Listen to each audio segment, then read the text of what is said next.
And welcome back to Fox and Friends. Good morning to you. A massive cyber attack on the U.S. possibly hitting every government agency. 4 million current and former federal workers, all of them at risk.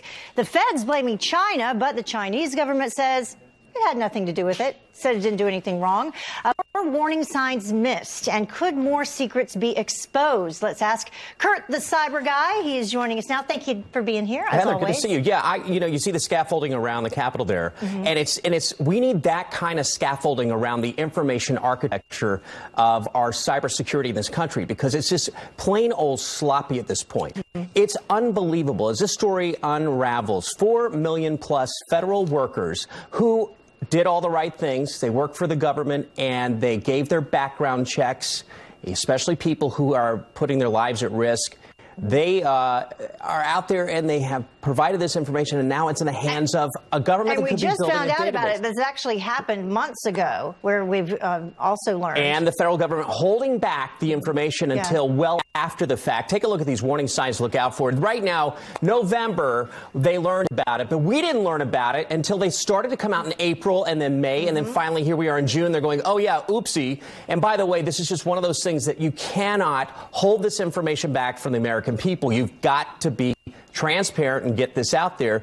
The antiquated environment of the computers inside the government are what people inside the federal government are saying, that it's simply not up to date, and that even 11 out of the 47 computer systems that were in there had no security protection for authenticating people coming back into the systems, meaning sort of it was just candy stores open for any hacker to come in. And what type of information were they able to get from Take these a look at this list, because if you work for the government, you need to know that now your full name is out there, your social security number is out there, your date and place of birth is out there, your job assignments, training records, performance reviews, previous addresses, your friends' addresses, your family's addresses. If they interviewed you for a, say, top national security clearance, much deeper information is in there, and that potentially is out there as well. And what does that mean? Well, it means something very big to this country. What it means is, if I'm up to no good and I want to really get good at spare kind of direction, I now can develop a database and manipulate top-level people inside of the government, faking email to understanding where they're going to be at certain times based on pattern. It's a frightening thing that has happened, and I got one message this morning for the people in charge here. Legislators and the White House, wake up.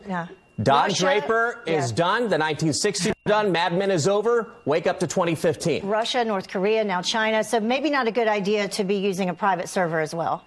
You know, this would be a very good reason to use a private server, because you can't trust our own federal government to maintain the data. It's just, this is sloppiness all across the board on each aisle of politics as well. Hopefully someone's listening to you this morning. Thank you so much. Hey, good to see you. As always, good to see you.